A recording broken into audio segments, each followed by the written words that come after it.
엔비디아가 10배씩 올라가는 거 구경만 하고 있으면 왠지 나는 지금까지 뭘 했던가 싶을 때가 있습니다. 지금까지 한국 주식만 샀는데 남들이 미국 주식 사서 돈 벌었다는 이야기 볼 때마다 후회스러울 때가 있죠. 오늘 영상은 이런 분들을 위해서 준비했습니다. 이제라도 미국 주식 사야 할까요? 한국 주식은 정말로 끝난 걸까요? 혹은 제3의 해결책은 없을까요? 오늘은 투자할 때 시야를 조금만 더 넓혀보자는 이야기를 해보려고 합니다. 오늘 주제는 한국 주식은 정말로 끝일까? 라는 이야기입니다. 오늘 영상 보시면 다음과 같은 내용을 알 수 있습니다. 먼저 전 세계에서 미국 주식의 비중은 얼마나 될까요?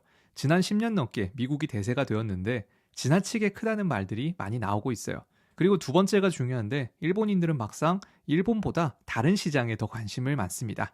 우리는 전혀 신경을 안 쓰는데 일본인들이 뭘 궁금해하는지 보면 우리의 투자 방향도 달라질 수 있을 거예요. 마지막으로 한국도 만년 꼴찌는 아닐 거라는 이야기를 해보겠습니다.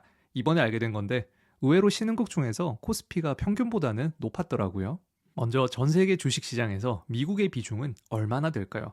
벌써 58%로 전 세계 절반 이상을 차지하고 있습니다.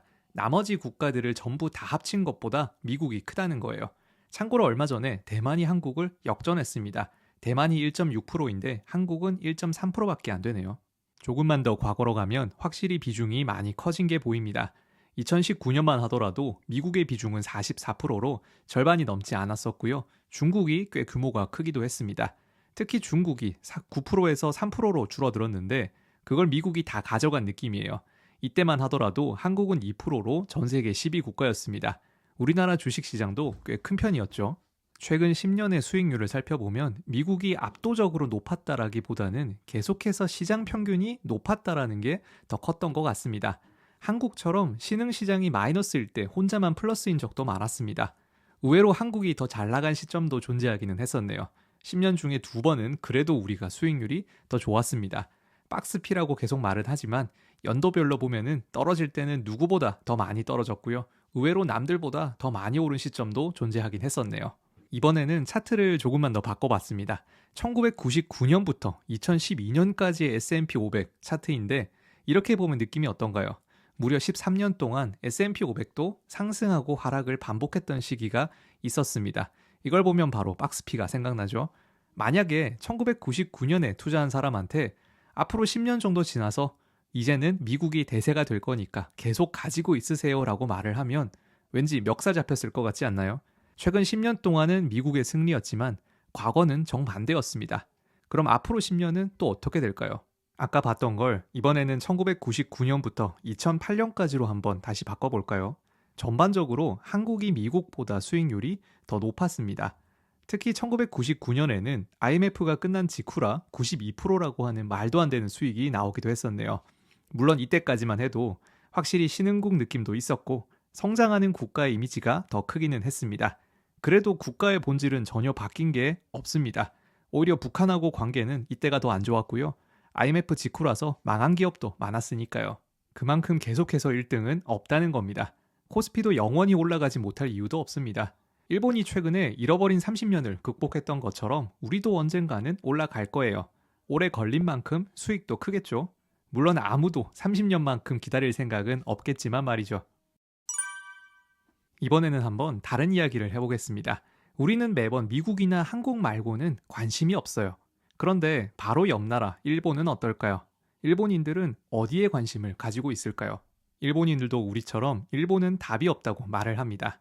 초고령화, 낮은 출산율, 잃어버린 30년을 겪었으니까요. 당연히 자기 나라에 대한 신뢰는 최악이었을 겁니다. 20살에 주식 투자를 했는데 50살까지 주가가 그대로라면 당연히 일본 주식에 대한 신뢰는 제로일 겁니다. 그러다 보니까 얘네들은 나라 밖을 살펴보는데 미국뿐만 아니라 전 세계에도 주목을 하고 있습니다. 그냥 전 세계 주식시장을 통째로 ETF로 사는 거를 꽤 선호하고 있어요. 저는 가끔 일본의 주식 유튜버들 영상을 봅니다. 아무래도 최근 투자 트렌드를 살펴볼 때 일본만큼 우리의 미래도 없단 말이죠. 우리는 최근에 SCAD처럼 배당 성장주에 대한 이야기만 유튜브에 나옵니다. 그런데 일본의 주식 영상들을 보면은 의외로 이런 영상들이 꽤 많이 있어요. 많은 정도가 아니라 주식 이야기하는 분들은 전부 다 한 번씩 이야기를 합니다. 이게 다 뭐냐면 미국 주식 대 전 세계 주식이라는 주제입니다. 우리는 보통 미국 주식 대 한국 주식을 이야기하는데 일본인들은 의외로 전 세계 주식 시장을 통째로 사는데 집중하는 분들이 많이 있어요. 그런데 재밌는 거는 막상 자기 나라 주식 시장 빼고 다 관심을 가지니까 일본 주식이 이렇게까지 올라간다는 거겠죠. 주가는 올라가고 있는데 국민들은 이제서야 관심을 가지고 있습니다. 대부분 뒤늦게 관심을 갖고 지켜보게 돼요. 니케이는 올라가고 있는데 일본 주식 대 전 세계 혹은 미국을 비교하는 영상은 거의 없습니다.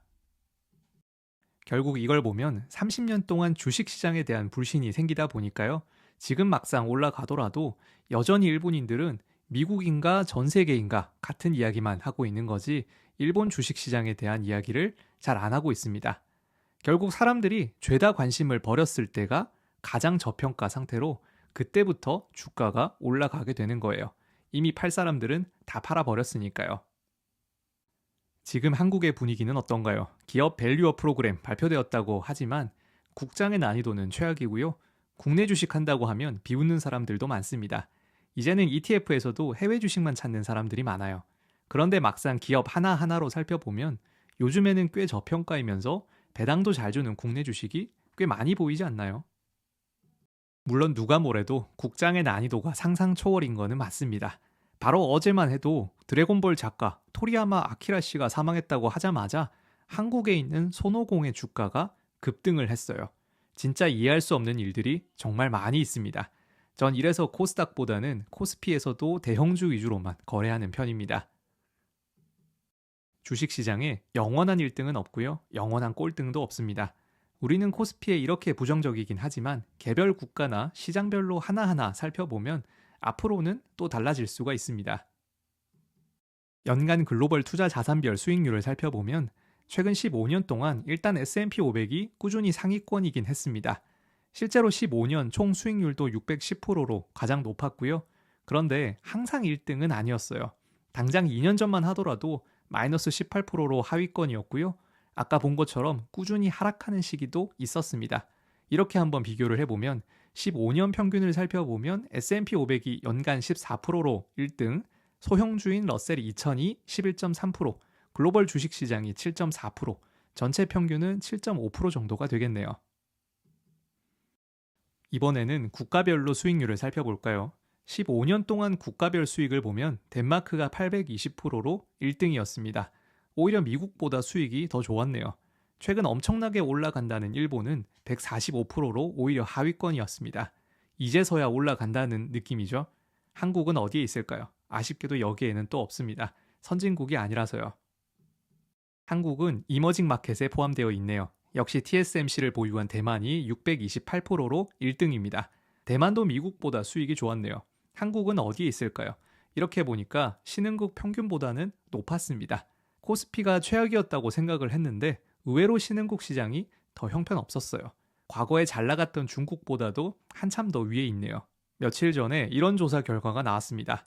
2024년의 글로벌 경제가 23년보다 더 좋아질 것인가? 라는 질문에 대해서 국가별 답변을 확인해 봤더니 인도와 중국은 긍정적이다라는 비율이 80%를 넘었습니다.